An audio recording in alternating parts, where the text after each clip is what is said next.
acredito muito, quanto mais alto na carreira, assim, qual a diferença de um diretor para um gerente sênior, por exemplo, ou de um gerente, ou de um líder? É muito o impacto que ele propaga dentro da organização. Né? Então, eu sou um líder, eu tenho que propagar, e isso é uma coisa que a gente fala muito dentro do LX, né, para o time. Então, tá bom, você é um especialista técnico, você tem que propagar o seu conhecimento, né, o seu impacto tem que ser propagado num determinado nível. Né? Quando você vira um gerente, por exemplo, seu impacto começa a aumentar. Né? Eu sou gerente de 2 tribos, como é que você impacta isso? Eu sou um gerente específico, então aí você vai tendo impacto. Eu vejo que quando uma empresa precisa ter, né, um diretor, é quando você tem discussões que ainda falta aquele olhar de design. Né? E aí a gente pode até, inclusive, falar o que é esse olhar de design. Eu acho que esse é um ponto importante, né? Porque não é aquele ponto de... Eu já vi muitos casos, conversando com amigos no mercado, poxa, eu sentei na reunião, mas eu não tinha repertório para falar. Né? E aí eu acho que é isso, é você saber também adequar o tipo de discurso para a rodada de discussão que está acontecendo. Então, eu estou discutindo, por exemplo, sei lá, o orçamento, um impacto diferente. Quando eu estou falando sobre planejamento estratégico, né, e visão de produto, é um outro tipo de posicionamento que o líder de design tem que ter. Né? Então, eu acredito nisso. Chegou num nível que você precisa de um impacto na cadeira de cima, aí precisa você abrir essa cadeira de cima para fazer.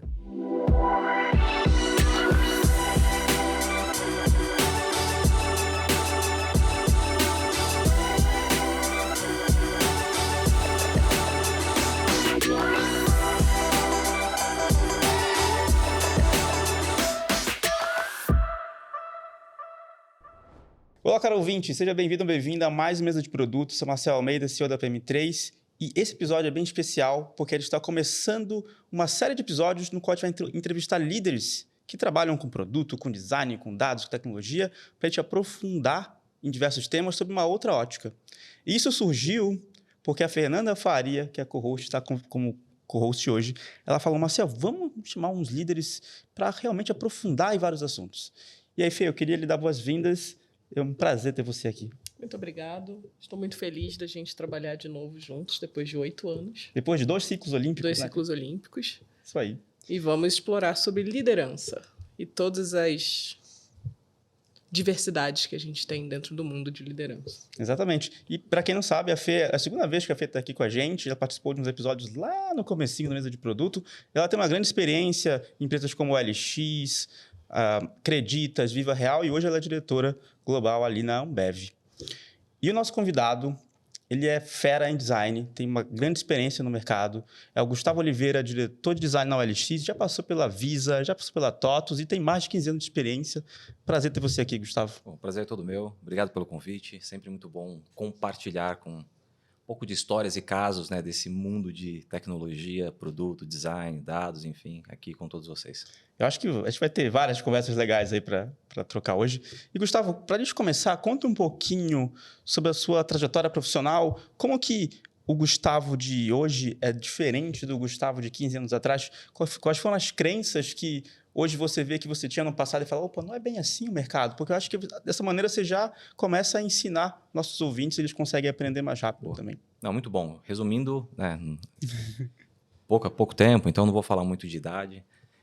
Bom, eu comecei, eu acho que o trabalho muito clássico, né, na década, em 2000 mais ou menos, ali, 2001, 2002, trabalhando no Webmaster, como naquela época que você codava, né, fazia do design ao código, implementava tudo. E eu acho que aos poucos começou a trabalhar, né, numa especialização do conhecimento de design como um todo, passando para web design, depois, né, via muito a IHC, arquitetura de informação, e como que a gente conseguiria dar uma especializada e trazer um pouco mais de técnica, né, para o nosso negócio. Teve um período que comecei a desenvolver software, eu falei, pô, ali eu acho que tem um negócio diferente que dá para a gente aprender um pouquinho mais. E aí eu acho que a grande virada para mim, até então eu estava trabalhando muito em produtoras, terceiro setor também, e ali eu falei, quando eu entrei na TOTUS, que para mim foi uma grande escola de negócio, e esse é um ponto importante, então, e aí eu entendi que dava para a gente não ir até a página 3, né, com aquele repertório de design, mas se entendesse um pouquinho mais de negócio, eu poderia ir para a página 4, 5, 6 e ajudar cada vez mais. Né? Se tornar aquele negócio que a gente fala muito sobre o designer ser estratégico. Né? Então, como é que a gente consegue? Porque colocar botão para um lado, para a direita ou para a esquerda, não vai ser estratégico. Ele ainda está no tático, né? E por mais que seja o botão mais bonito do mundo, ele vai ser tático ainda. Então, ali acho que foi uma mudança para mim. Né? Então, até então, eu me preocupava muito com com design, a parte mais do craft em si, mas aí depois eu entendi que, cara, aí eu fui estudar negócio. Eu fui estudar, pô, como é que negócio, como é que a galera faz negócio, né? E aí foi a grande mudança. Falei, pô, então eu conseguia conectar o que o negócio fazia com o que eu poderia, talvez, pensar diferente. E nesse meio tempo começa a entrar uma série de, né, outras formas. Então, aí design thinking começa a chegar no Brasil com uma força um pouco maior. Aí você fala, pô, esse negócio de design, o que a gente está falando é trazer o negócio para dentro do processo, né, colaborar. Então, aí eu vi que tinha formas de fazer um design diferente daquilo que eu havia trazendo, né, havia feito, né, até então na minha carreira. Então, acho que esse foi uma grande virada de jogo. Né? Então, como é que eu consegui ver valor mais nas entregas? Quando eu falava a linguagem do negócio. Quando eu entendia que aquilo que eu estava projetando gerava valor para o time de vendas, para o time, né, de negócio em si, para o time comercial, o time de operação, né, e também para o usuário. Eu falei, pô, que legal. Então, eu não preciso, né, eu consigo gerar valor desde que eu consiga adaptar a linguagem para cada uma desses stakeholders. E aí foi uma mudança de jogo, né, uma virada de jogo para mim bem importante. E aí, quando você virou líder, qual foi o desafio de trazer essa crença para o time? Perfeito. Primeiro, o virar líder, que é uma coisa que foi acontecendo meio, sabe, deixa acontecer naturalmente, né? Isso da música. Porque você simplesmente era uma pessoa que estava ali tinha um pouco mais de tempo naquele time, e falou, pô, a gente vai contratar alguém, agora a gente precisa avaliar essa pessoa, ver o que você faz, e aí foi acontecendo. Né? Eu acho que nesse processo, eu me tornei líder ali na TOTUS, foi quando, eu acho que muito sem um processo ainda de saber como passar ou como, né, ensinar as pessoas, mas foi muito na prática. Né? Então, a gente trabalhava, olha, a gente já tinha feito alguns cases, olha, então isso acaba funcionando, vamos fazer isso de novo, aí dava certo, aí o outro dava errado, a gente aprendia junto, então a gente ia, né, muito nesse trabalho de ensinar e passar esse ponto de negócio, essa preocupação na prática. Né? E aí eu acho que depois, muito tempo depois, eu fui entender que aí você vai estudar método, né? Falar assim, caramba, então aquilo que eu fazia, tem uma pessoa que já pensou nisso em 1900 e bolinha e já tem um método para isso. Aí você vai entender e começa a fazer sentido algumas coisas que a gente muitas vezes fazia na heurística, assim, né? Na intuição e vamos embora. Então ali eu acho que foi um ponto importante. Então, hoje, né, esse passar, eu acredito muito em educação, né? Não adianta, assim, de nada, é só vou fazer um one-on-one e vou te falar o que tem que fazer. Ou muitas vezes, e aí é muito repertório que a pessoa tem para receber, e aí é um ponto, onde que a pessoa está? Ela sabe exatamente daquilo que a gente está conversando? Não, então a gente tem que habilitar aquela caixinha. E aí mostrar alguns exemplos, né? Dar espaço para que ela possa se desenvolver, testar, falhar muitas vezes, depois a gente volta e ajuda. Então, é quase uma educação de criança para quem tem filhos é ensinar, né, a andar de bicicleta, por exemplo. Você tira a rodinha, segura um pouquinho, e aí depois você vai acompanhando, vai cair, né? E daí a gente está ali para dar o suporte. Então, esse processo ele é muito orgânico, mas ele é super importante na formação das pessoas. E Gustavo, você falou dessa sua primeira experiência como líder e tudo mais, e aí me dei conta do seguinte aqui, assim como todas as profissões, tem ali vários níveis de líderes em design, né? Tem o supervisor, o coordenador, o gerente, o head e até o diretor, né? Que é como você está hoje. E fico na dúvida, em qual momento uma empresa deveria falar, agora eu preciso de um diretor de design? Em qual estágio ela tem que estar? É uma pergunta de 1 milhão de reais, né?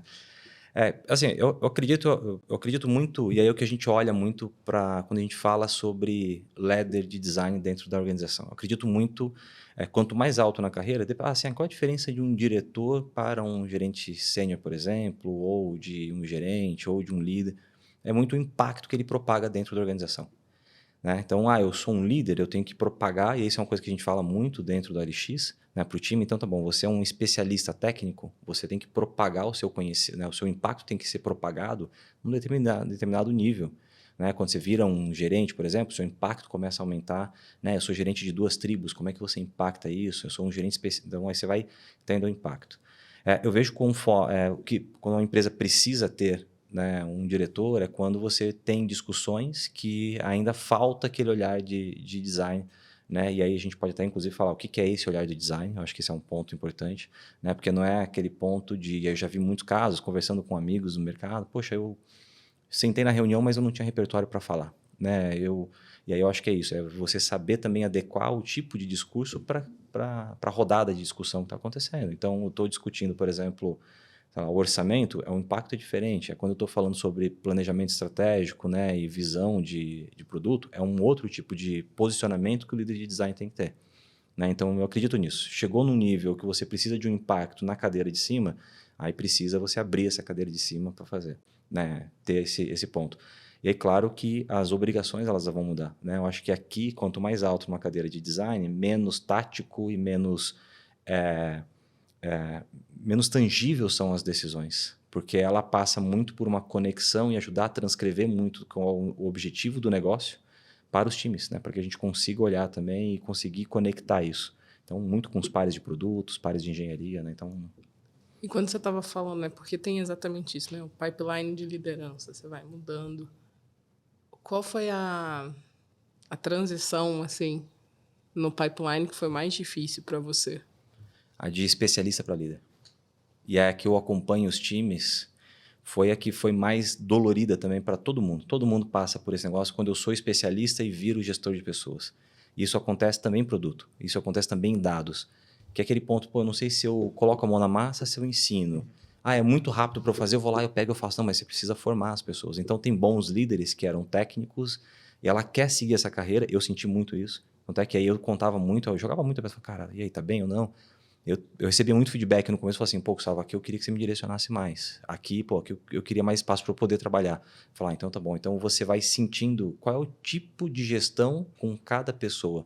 Uma é um pouco mais diretiva, né, porque a pessoa não tem tanto repertório. Outra é mais participativa, você abre em conjunto e vai cocriar. Então, saber as nuances desse momento de como liderar, quando liderar ou como, né, atuar, esse foi o mais difícil para mim.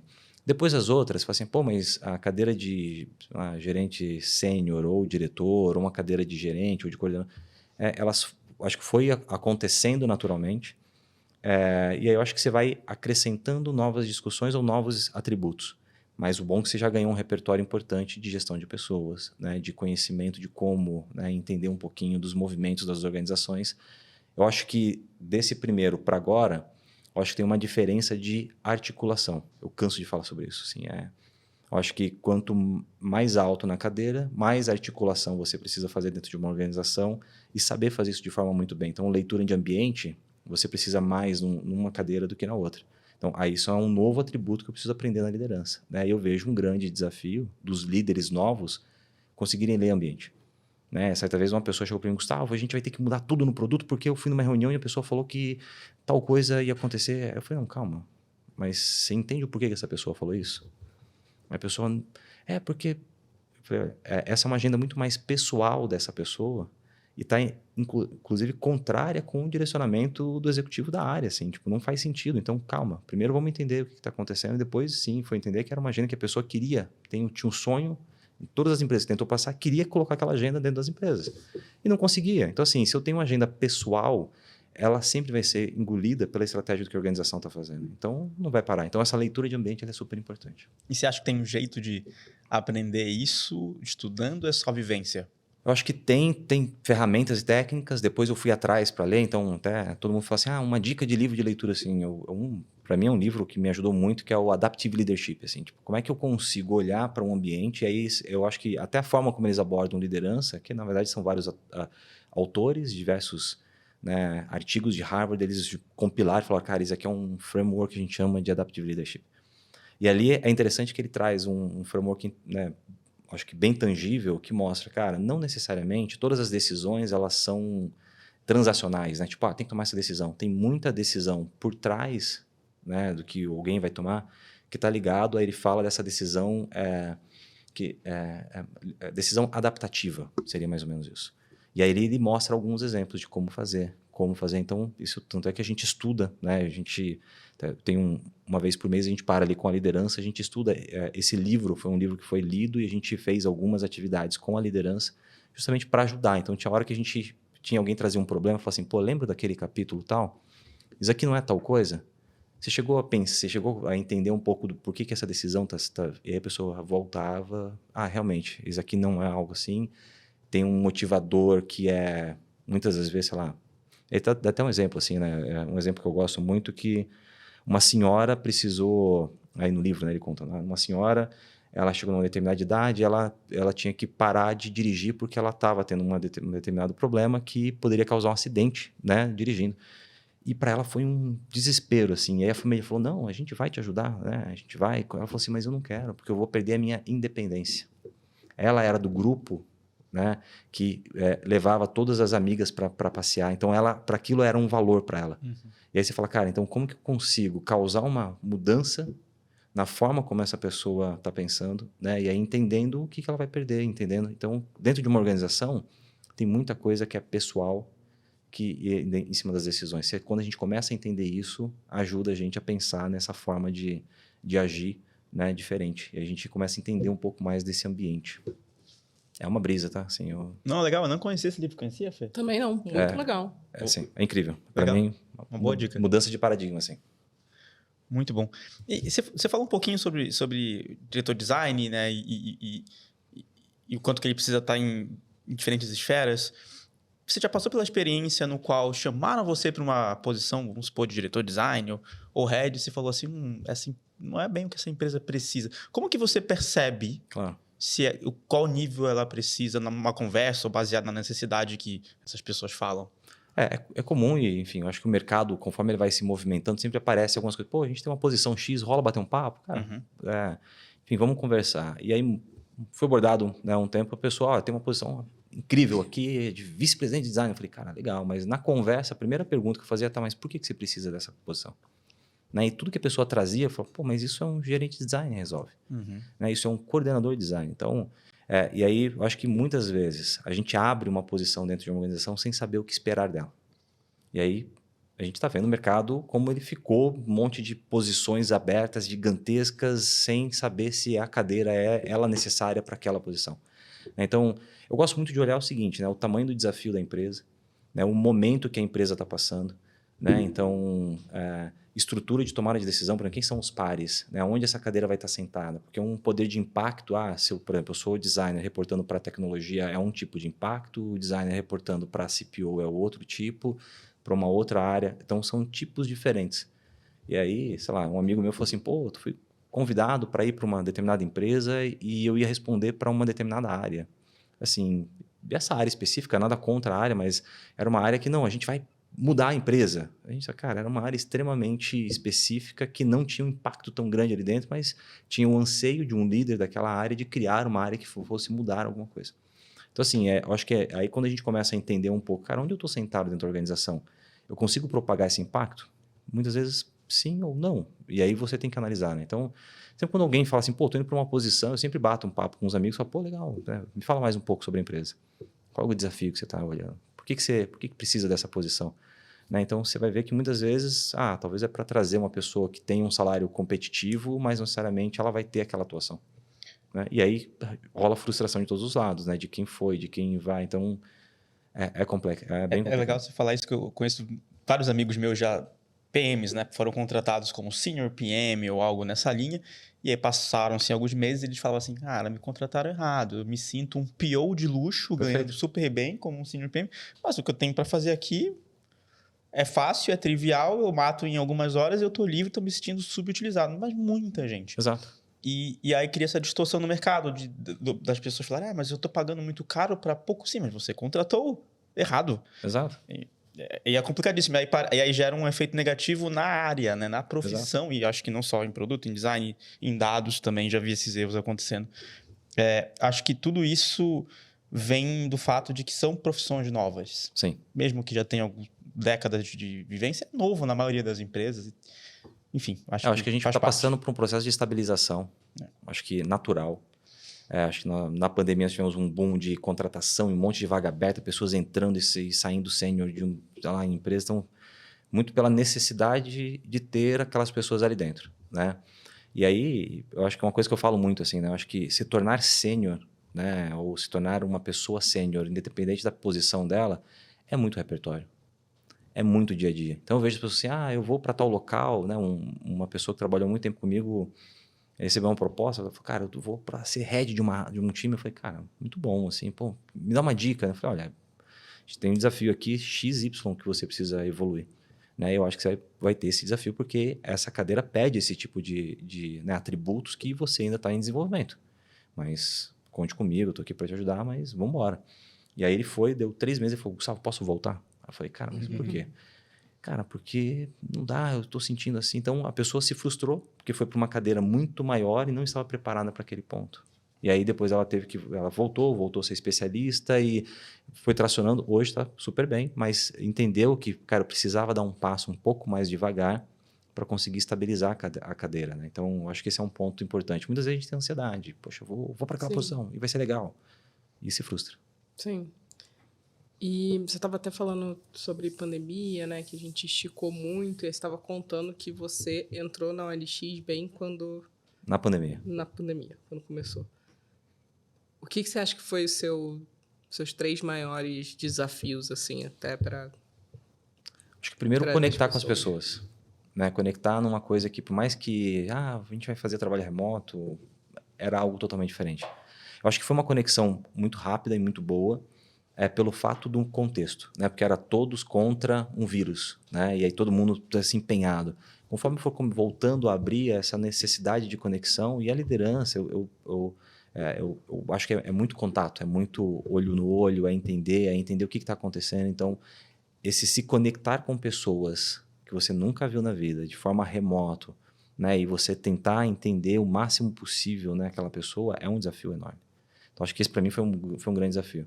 Eu acho que eu precisei adaptar muito a forma, que eu sou uma pessoa muito mais de estar no ambiente, conversar, olhar no olho, né, e tentar entender, do que aquela pessoa que está numa agenda. Então, que aí o pessoal virou, né, assim, falou, Gustavo, cara, eu acho que você pode segurar esse tipo de coisa que para a gente está muito cansativo a forma. Eu falei, não, legal, então, obrigado pelo feedback, vamos adaptar essa forma. Então, aí eu fui adaptando. E aí, como é que vocês estão? Tá tudo bem? Posso um pouquinho mais? Posso segurar um pouquinho? Então, e aí o time ia sentindo e ia trazendo feedback de como eu poderia. Então, esse para mim foi um desafio.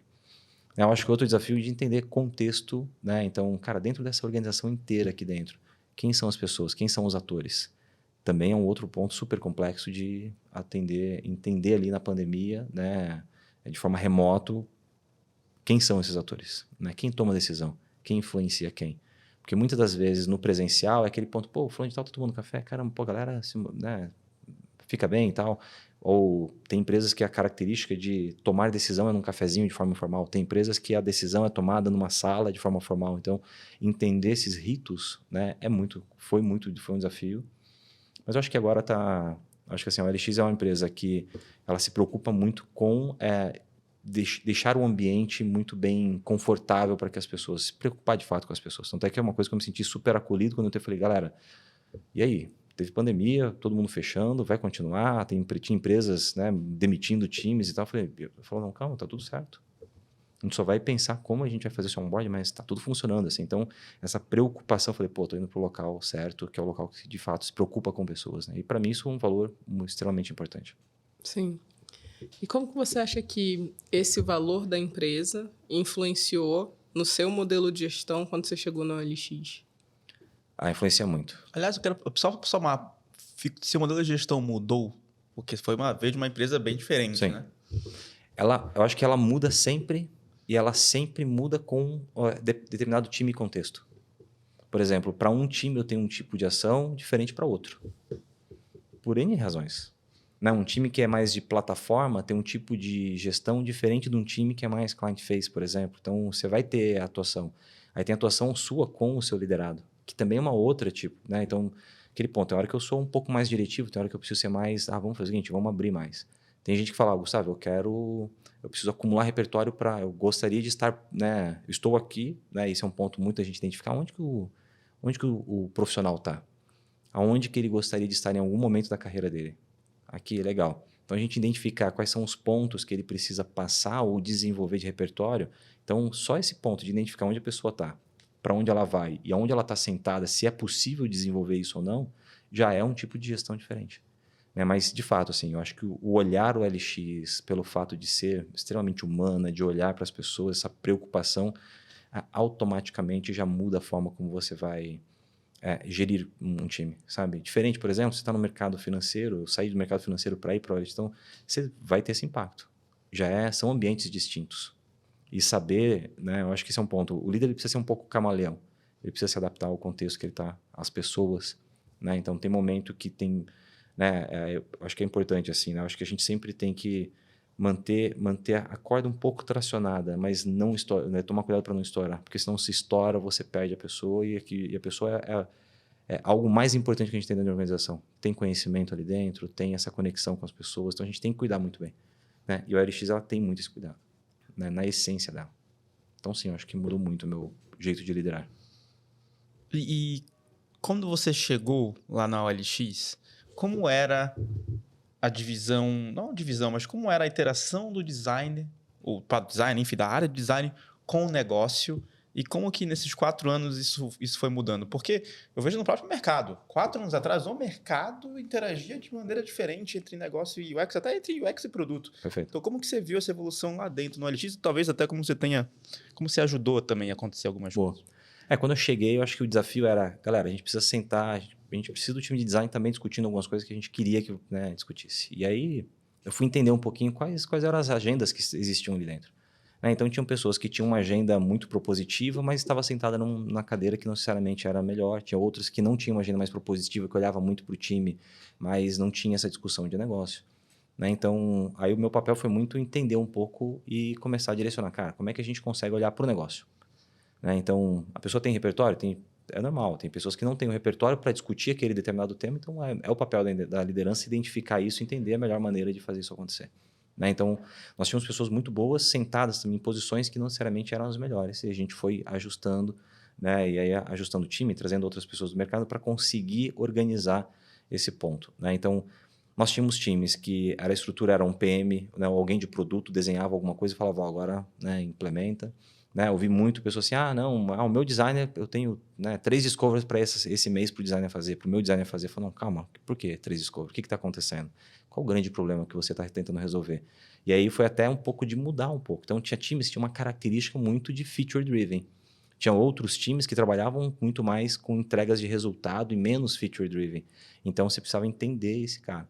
Né? Então, para cada um ali, a gente tinha. Então, pensar em estratégia para um time era diferente do pensar para o outro. Então, aos poucos, a gente foi mudando, foi entendendo que era importante, para esse time eu tenho que trazer uma pessoa que discuta dessa maneira e tem esse tipo de posicionamento aqui dentro. Né? E aí, aos poucos, a gente foi ajustando. Acho que o maior desafio ali foi conseguir fazer, né, com que ajustar algumas coisas que eram comum, e é normal isso. A gente, se você acorda todo dia e faz a mesma coisa, toda mudança, ela não sei se é difícil, mas ela tem uma resistência à mudança.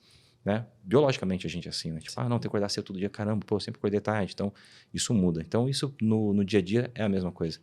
Então, hoje, né? Então tinha estrutura de produto, né? A gente não mudou muito a estrutura do time como um todo, né? Eu digo da organização de produto ali dentro de tecnologia. A gente continua, né, estruturado em ligas, tribos, squads.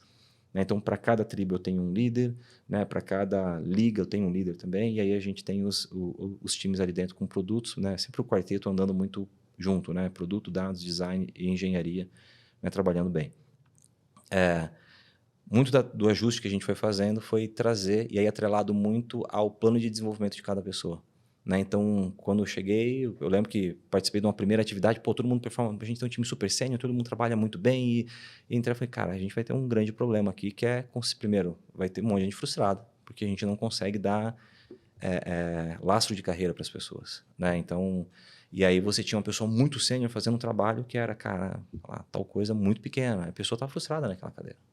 Né? Então, como é que a gente conseguiria manter isso? Então, a gente foi ajustando. Então, desde a Ladder, definir, por exemplo, o que era um objetivo de cada uma dessas carreiras, o que é impacto dentro da organização. Né? E aí começar a atrelar o seguinte, um resultado à carreira dela. Então, assim, olha, então, se você está nesse time, esse time está apontando para esse OKR aqui. Então, o seu resultado é ajudar esse time desenvolvendo essa habilidade de sua enquanto carreira. E aí a pessoa começou a entender um pouquinho, então eu tenho que gerar valor para esse cara. Mas eu vou também, sei lá, melhorar a minha parte de craft, porque eu estou num time que está focado muito em craft e eu não tenho essa... E aí eu vou trabalhar em craft, mas pensando sempre no resultado. E a gente foi ajustando isso. E aí, hoje, como que a gente funciona? Né? Nós temos todo o time, toda a liderança, né, de design, participa efetivamente do desenho de estratégia de todas as ligas e todos os times. Então, esse é um ponto que foi uma virada de jogo. Isso não é hoje, já faz alguns anos que a gente participa disso diretamente. Então, Nada é desenhado assim, peraí, vamos chamar o time de design aqui para a gente ter, peraí, ó, a gente precisa planejar o próximo H2. Né? Então, esses aqui são todos os desafios que a gente tem, sei lá, né, do C-Level. Né? Aqui nós temos um desafio de negócio. Então, e aí o time começa a desenhar, entender, pô, aí o time vem e fala, olha, faz o seguinte, eu tenho aqui um resultado que a gente acabou de trazer de por que talvez isso não está performando. Por que isso não pode ser uma oportunidade, então, para a gente trabalhar? E essa discussão acontece e esse planejamento é feito de forma em conjunto. Mas você enfrentou barreira de pessoas de design que não queriam se aproximar do negócio, que não, eu quero ficar aqui no meu Figma. Não, isso tem. Bastante. Bastante. Não, assim, tem muitas pessoas que falam, esse é um ponto, né? Que, aí sempre a dúvida de, pô, se eu estou falando de negócio, eu vou virar produto? Né? Então, assim, não, você pode falar de negócio estando na cadeira de design. Né? Então, mas tem pessoas que falam assim, vamos fazer o seguinte, só me fala o que eu quero fazer, eu quero ser um bom sênior ou um bom especialista que eu sento aqui e faço o meu fone de ouvido.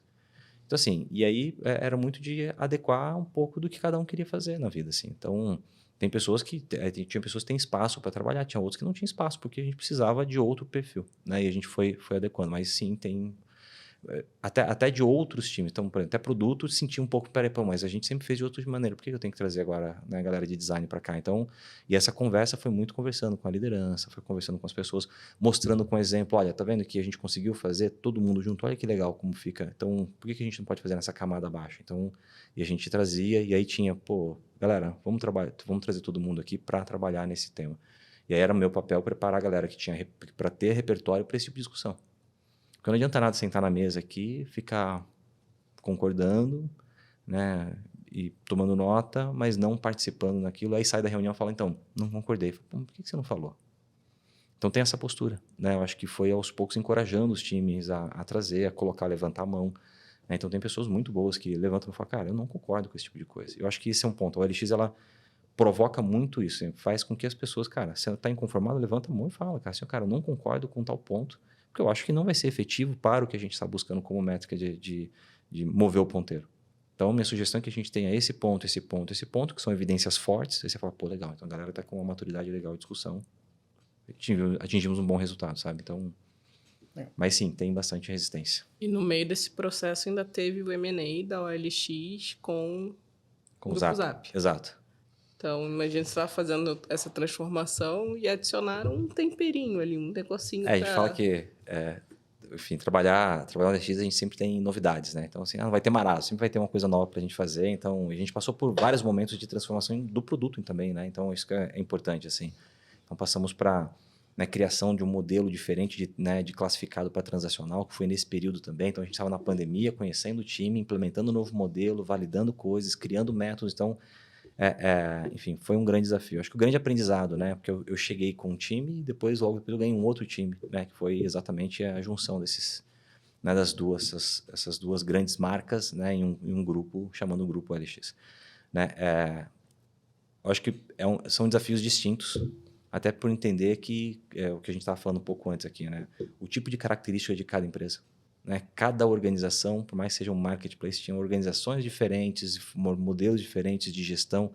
Então, essa adaptação, entender cada contexto, como é que a gente traz a pessoa que estava aqui no canto, por que aquela decisão foi tomada, como é que a gente traz para junto? Né? Faz sentido unificar processo ou não faz sentido unificar processo? Né? Ou só vamos unificar a agenda? Então, a gente passou por um processo de... assim, toda hora a gente testava uma coisa e falava assim, não está bom ainda, vamos testar outra coisa. Então, essa cabeça de experimentação também foi uma coisa que no processo, né, de design, da disciplina em si, a gente foi olhando. Desde, vamos unificar um DS ou não vamos unificar o DS? Então, a gente entendeu que no primeiro momento não fazia sentido. Agora estamos mais maduros para ter um DS multibrand que consiga atender todo mundo, porque tem lá uma estrutura, mas a gente levou tempo para chegar nisso, porque precisava de amadurecer os cenários de uso em um local para depois conseguir fazer outro. E para quem está acompanhando, o DS é Design System. Exato, desculpa aí Design System. Jargão. A gente está aqui mais no coloquial aqui, o DS vira brother. Mas, Gustavo, e como foi lidar com o ego? Porque M&A é complicado e tem o ego da pessoa que está na empresa que fez a aquisição, e tem o ego da pessoa que, putz, eu sou da empresa que foi comprada, e tem o ego de todo mundo que estão mudando as coisas aqui, e eu não sei se eu estou gostando. Como foi lidar com isso? Porque é bem difícil essa parte. Né? É que o ser humano, no final do dia, todo ser humano é complexo no final do dia. Né? Tanto para quem chega, para quem sai, para quem começa a jogar junto. Então, acho que sempre é muita conversa. Né? Eu acho que no final do dia a gente acorda fazendo política por exemplo, eu faço política com os meus filhos. Óbvio. Uhum. Né? Eu faço acordo com os meus filhos. Então, quando você você recebe um novo time, meu primeiro papel, então assim, eu não quero saber o que a pessoa está fazendo. Deixa eu me conectar com essa pessoa. Então, a primeira vez quando a gente, os dois times se juntaram, pô, deixa eu entender quem são vocês. Né? Mas eu quero conhecer a pessoa. Né? Eu quero conhecer o Marcel por trás das câmeras. Né? A Fê por trás das câmeras. Isso é importante. Para entender, cara, quais são os seus anseios. Então, e aí você vai entendendo um pouquinho. Muitas vezes tem uma frustração ou tem um ponto. E aí, claro, tem coisa que é esse acordo. Fala, olha, isso aqui eu consigo te ajudar muito. Isso aqui eu não vou conseguir te ajudar. E deixar muito claro isso. Eu gosto de jogar muito, sabe? Eu tenho uma pessoa que virou, Gustavo, eu quero ser líder. Falo, legal. Aí eu sempre pergunto, mas o porquê que você quer ser líder? Ah, não, porque eu gosto de ensinar bem, ensinar as pessoas, eu tenho aptidão para isso. Eu falei, pô, eu te ajudo, então eu vou indicar você para dar aula no curso. Aí a pessoa, não é isso. Aí eu falo, tá, mas então o que você quer ser líder? Ah, não, porque eu acho que eu posso impactar as pessoas. Não, tá bom, então a gente vai trazer. Porque tem hora que a gente tem que ajudar a pessoa a entender o que ela quer no final do dia. Ela quer a cadeira, ela quer um salário maior, ela quer o quê? Né? Então, e aí nesse papo, quando a gente tem essa junção de diversos times, culturas diferentes, cara, o que está acontecendo? Quem são essas pessoas? Por que elas estão ali? O que motiva ela no dia a dia? No final do dia, a gente passa o dia inteiro com essas pessoas, muito mais que as nossas famílias. Né? Então, a gente tem que criar um ambiente confortável para isso. Então, acho que dá para trabalhar. Todo dia o ser humano vive em ego, né? Sempre tem o ponto, aquilo, eu acho que é assim, eu quero estar dessa maneira. Mas eu acho que é com muita conversa, muito acordo. Então, fazer acordos é super importante, deixar coisas claras. Olha, o que vocês esperam de mim? O que eu posso esperar de vocês? Em conjunto, qual que vai ser o nosso papel? E teve algum momento que você sentiu que foi difícil criar esses acordos, assim? Foi mais dolorido o processo?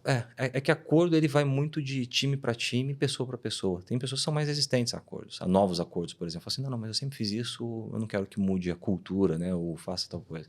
Então, sempre, mas o que está acontecendo ali dentro? Fico feliz, por exemplo, tem uma pessoa que sempre questiona muito. Então, tem hora que a gente traz alguns pontos e depois passa um tempo, a pessoa ela vira e fala, pô, Gustavo, agora eu entendi por que vocês estavam falando sobre tal coisa. Então, tem gente que precisa maturar algum determinado ponto e ok. E a gente entender isso. E é o nosso papel, enquanto líder, ser maleável o suficiente e falar assim, cara, a pessoa ainda não é que ela está fazendo por mal, ela ainda precisa acumular um repertório para chegar nesse ponto que a gente tá querendo que ela chegue. E cada um vai ter o seu tempo. A gente saber que tem o tempo, claro, da organização, da pessoa, né, de todo mundo, mas a gente tem que conseguir direcionar isso. Mas todo acordo vai ter um problema. Ou acordo com pares, por exemplo, a gente vai ir por esse caminho. Não concordo com isso, tá, mas qual que é o contraponto? Se você não concorda, você não concorda com a solução ou com o método, o meio? Então, esse acordo com os pares também é super importante. E a gente acaba fazendo muito mal na carreira. Né? Então, eu vejo pessoas incríveis que, por falta de conseguir fazer um acordo claro com os seus pares, não conseguem evoluir a carreira, não conseguem levar uma coisa para frente por falta dessa articulação. Você falou lá no comecinho, né, que o diretor de design está muito em cima e aí as funções acabam sendo diferentes de um head, de um gerente, de um coordenador. E claramente isso é óbvio. Mas, ao mesmo tempo, você hoje é um líder de líderes, né? Sim. Como que você mede o impacto ou o resultado desses líderes que também, eu acredito que, em sua maioria, ou nenhum deles também não deve estar na execução? Perfeito. Como que você fala, esse cara é bom, esse não é, ele está indo bem, está indo mal? Perfeito. Porque também é um desafio de vários líderes que estão liderando líderes, né? Eu acho que acho que a pergunta da Fê, né? Qual foi o desafio? Também liderar líderes. Esse também é um outro desafio que, né? Então, aprender a liderar pessoas, depois liderar líderes. Porque eu acho que liderar líderes demora para propagar aquilo que você faz. E você tem que garantir que, por exemplo, a pessoa entendeu o que está sendo passado, né? E conseguiu propagar isso dentro do time. Então, eu gosto muito de olhar, acho que quando você entra na cadeira de liderança, você tem menos aspectos técnicos a serem desenvolvidos, claro que sempre tem, mas a parte de soft skill é muito carregada. Então, impacto, comunicação. Né? Então, eu avalio muito, claro, sempre o objetivo do negócio onde a pessoa está sentada. Essa galera é conversão, é boca de funil. Cara, então a gente vai olhar para o resultado do negócio. Aí tem gente que fala, Gustavo, mas eu não consegui priorizar. Então, a gente tem que habilitar uma caixinha de articulação ali dentro. Cara, por que você não conseguiu habilitar? Você não conseguiu colocar os seus pontos ou ajudar nessa priorização ou colocar os pontos do ponto de vista de design que você não concorda com aquela decisão? E aí você vai avaliando, cara, o poder de influência dela dentro de um determinado time, como ela está comunicando aquilo, né? O poder de engajar outros stakeholders. Então, você começa a avaliar esses aspectos. muito atrelado ao objetivo de negócio que aquela pessoa está respondendo. Né? Então, e aí a gente começa a entender. E aí você vai vendo também o desafio. Por exemplo, tem pessoas muito boas, líderes, que quando elas chegam, elas resolvem todos os problemas. Mas o papel que a gente está trabalhando agora é como é que você desenvolve isso no seu time, para que essas pessoas sejam as pessoas que resolvam problemas para todo mundo, sem você estar presente. Sinal que ela está criando uma cultura. Então, esse é o desafio que a gente está tendo com uma pessoa. Com a outra, já é o contrário, ela tem um outro desafio. Então, esse ser maleável o suficiente é importante. Né? E aí eu acho que é o desafio. Então, como é que eu atrelo uma métrica de negócio, identificar os gaps que a pessoa tem. Aí eu gosto muito de olhar muito mais soft skill na camada de liderança, porque eu acho que é ali onde tem um ponto. A pessoa não precisa saber todos os métodos de pesquisa. Porque tem uma pessoa muito boa abaixo dela que faz isso. Né? Tem um time técnico que vai fazer isso. Né? Mas ela tem que saber, cara, será que a pessoa está tendo um nível de urgência o suficiente para aquela demanda? Né? Será que é o tipo de resultado que a gente vai ter, por exemplo? Então ela tem que fazer perguntas, tem que questionar muito o liderado. Né? Então, é um belo desafio. Liderar líderes é complexo. E uma coisa que você falou que demora mais para propagar. Muito. Né? Tem algum framework ou alguma técnica que você, ao longo do tempo, foi percebendo, cara, desse jeito funciona melhor do que desse? Não tenho nada, assim, é muito empírico algumas coisas, sabe? Tem casos, por exemplo, tem times que você passa, né, tem um espaço para erro e deixa para ver se vai ter erro. Tem casos que quando você vê que vai escorregar, você fala assim, galera, vamos fazer o seguinte, vamos chamar todo mundo aqui, a gente passa e propaga. Tá claro para todo mundo? Vamos fazer os acordos? Olha, então, o que vocês precisam entregar, o que vocês entenderam dessa reunião? Ah, isso, legal, então vamos embora. Né? Então, tem casos, por exemplo, que você passa, olha, acho que fulano de tal fez um trabalho muito bom, mas faltou responder essas perguntas. Aí a pessoa volta, aí tem, sei lá, tem uma pessoa que é mais, eu quero ser mais o paizão ou a mãezona do time. E aí passa mais a mão ou não cobra tanto. Fala, cara, não tem problema você cobrar. Eu sou pai e cobro os meus filhos. Né? Tudo bem que não vale perguntar se eles gostam tanto assim, nossa, como ele cobra bem. Aí eu deixo em off, tá? Mas da mesma forma que um líder para o filho, um líder para os seus liderados, tem que saber, então, em que momento eu vou passar a mão, em que momento eu vou cobrar um pouquinho mais, né? Passar a mão na cabeça ou cobrar um pouco mais. Então, não tem um método tão fácil. Acho que, se alguém descobrir também, por favor. Eu acho que tem um ponto que é difícil aí também, porque é óbvio que você tem que ter como líder essa sensibilidade, mas ao mesmo tempo tem aqueles dias que você está mais estressado e aí você perde a mão, tem os dias que você está mais tranquilo, e às vezes o dia que você está mais tranquilo você também perde a mão, você passa a mão na cabeça. Exato. Talvez não devesse ter passado ali. Então isso aí, meu chute aqui é só com experiência mesmo. E também autoconhecimento de, eu estou num dia ruim, talvez não seja o melhor momento para eu dar um feedback, Sim. porque eu vou estar enviesado para uma porrada que talvez seja dura demais.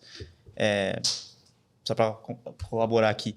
E Gustavo, tem uma pergunta para você que é bem dolorosa também para líderes que estão em cargo alto, que é a pressão de cima, a pressão seja do board, do CEO, ou enfim.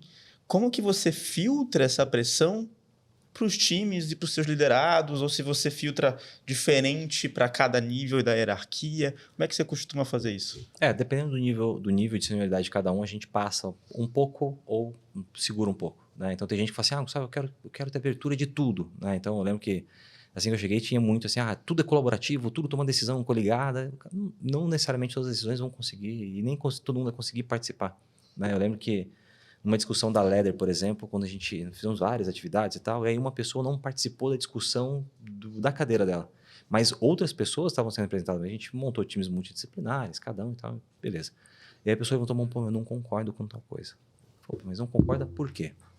Aí a pessoa falou assim, porque eu não participei da agenda. Eu falei, caramba, não é possível, eu vi essa pessoa na agenda. Né? Eu falei assim, mas quem que participou da discussão de tais pessoas? Né? De tal LED, de tal papel?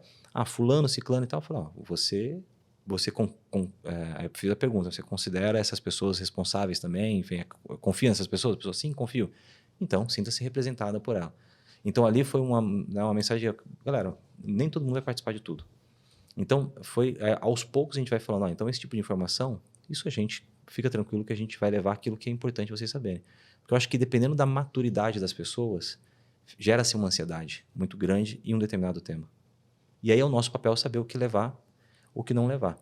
Então, tem time, por exemplo, que você precisa blindar para a pessoa trabalhar bem. Né? Então, essa galera vai trabalhar, assim, fiquem tranquilos, eles vão entregar. né? Mas aí é muito de como que quem está acima de você mede resultado. Se a pessoa ela é muito mais projetualizada, você tem que talvez mostrar uma forma diferente de comunicar aquilo. E aí vai na comunicação. Né? Você ajusta, olha, então isso aqui significa isso. Então o time pode trazer uma coisa, você filtra e entrega da forma como a pessoa está falando. Normal. Tem outros casos que você precisa entender, olha, então o time está entregando uma coisa, tem que passar, sabe, quase que ele, né, pô, o cara fala no popular, mas você filtra e deixa corporativo. Então você leva a mensagem de uma forma diferente. Porque no final do dia vai ter expectativa de todos os lados. De quem me lidera, dos meus pares, dos pares de quem me lidera também. Então, como é que eu consigo fazer essa gestão? Né? Enquanto estando na cadeira de liderança, a gestão de quem está embaixo, filtrar aquilo que pode ou não pode. E tem muito acordo. Por exemplo, tem gente que fala assim, Gustavo, eu gostaria de me desenvolver nesse tema. Fala, legal, então eu vou fazer o seguinte, eu vou te começar a expor esses temas, eu vou te levar para esse tipo de agenda. Tá? Eu gostaria de ver, e a gente vai acompanhar a sua evolução dessa forma, nesse contexto. Tudo bem? Então, tem gente que começa a falar, pô, acho que foi muito. Não estou conseguindo lidar. Então, a gente volta um pouquinho. Então, segura. A gente vai te dar um outro tema um pouco mais tranquilo para começar a te desenvolver. Então, acho que é muito isso. É sentir mesmo o ambiente. Tem coisa que dá para passar. Tem coisa que não dá para passar. E as pessoas têm que entender isso. Que é repertório, é maturidade. Nem tudo dá para todo mundo participar dentro de uma organização. Entendeu? Senão vira bagunça, leva muito tempo para tomar decisão. Né? E as pessoas confundem muito o que é orientação, o que é direcionamento, né? Com... é mandatório fazer. Então, tem essa diferença. Né? Então, tem gente assim, como que é? É top-down. Né? Fala, não, calma, galera, isso aqui é uma orientação. A orientação é que a gente precisa aumentar tal coisa. Né? Então, como vocês vão fazer? Esperamos o melhor do time de vocês. Né? Tragam a melhor solução para a gente. Teve um caso engraçado de onde a gente falou, beleza, vocês decidem como resolver. Eu só queria um top-down agora. Então isso, né? Você vai meio que sentindo um pouco o ambiente. Exato. Não, eu sofri muito. É o que eu falei antes, assim. Então, tinha hora que eu gosto muito de... Pessoal, olha, tem esse objetivo, me entregue a melhor solução. Aí tem gente que fala assim, cara, o que eu faço? E aí a pessoa ficava frustrada, e aí depois eu fui aprendendo com o tempo. Falei, pô, talvez a pessoa, se ela não tem aquele repertório, eu tenho que falar, então vai fazer assim, assim, assado. E aí eu fui entendendo que eu gosto muito de... Tem até um post-itzinho quando eu falo, isso aqui quanto maior o repertório, mais autonomia a pessoa tem.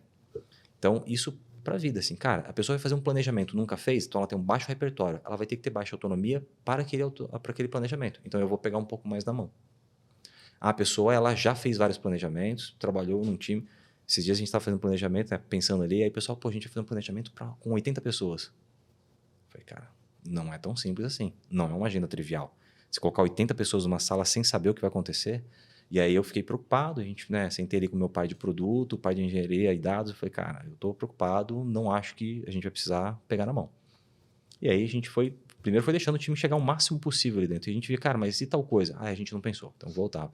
Então você foi vendo que chegou uma semana antes e falou assim, galera, vamos fazer o seguinte, a gente vai entrar, olha, então tem esse ponto que funciona muito bem, aqui a gente tem dúvida se funciona, a gente está sugerindo dessa forma, faz sentido? Vamos fazer assim? Vamos. Então a gente foi adequando, a gente deu espaço para o time poder testar, mas a gente sentiu que algumas coisas estavam patinando, a gente sentou e ajudou. E aí depois, pô, legal, teve resultado, funcionou super bem, a gente falou, legal, então próximo agora, o que a gente espera? Cara, que eles já peguem esse aprendizado e vão levar.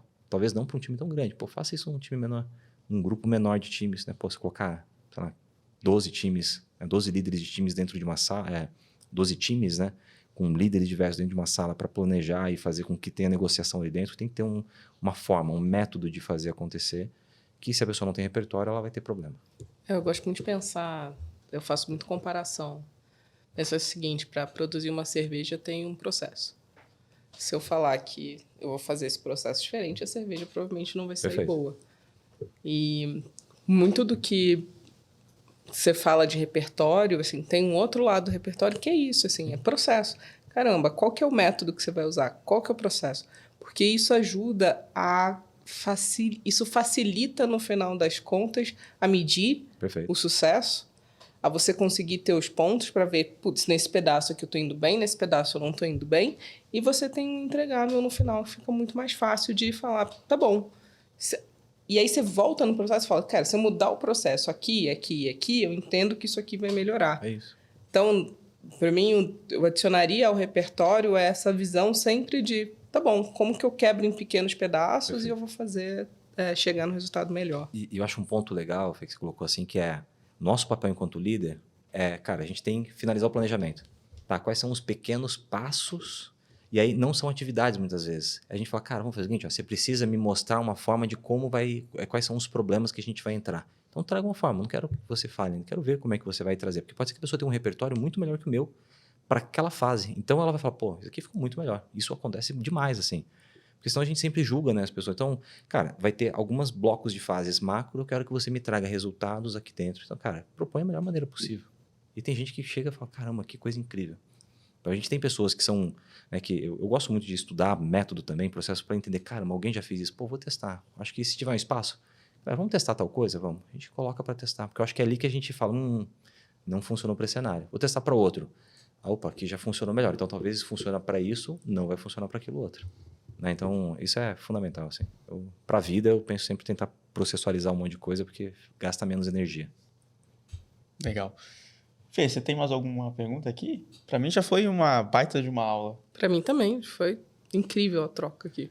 Gustavo, super obrigado. Foi um prazer ter recebido você aqui. Já fica um convite para uma próxima, porque foi excelente. Dá para a gente aprofundar em vários outros assuntos. Muito obrigado. Eu que agradeço. Obrigado pelo papo e espaço. Fê, obrigado para você também. E para você que ficou aqui até o final, espero que você tenha gostado desse episódio. Se você almeja ser líder, ou é um líder, ou conhece outros líderes, compartilhe esse episódio. Acho que tem grandes ensinamentos aqui. Manda no Slack da empresa, no Teams, enfim, da ferramenta que você usa. Deixa o like se você estiver no YouTube, assina o canal. Eu te vejo no próximo episódio. Até mais.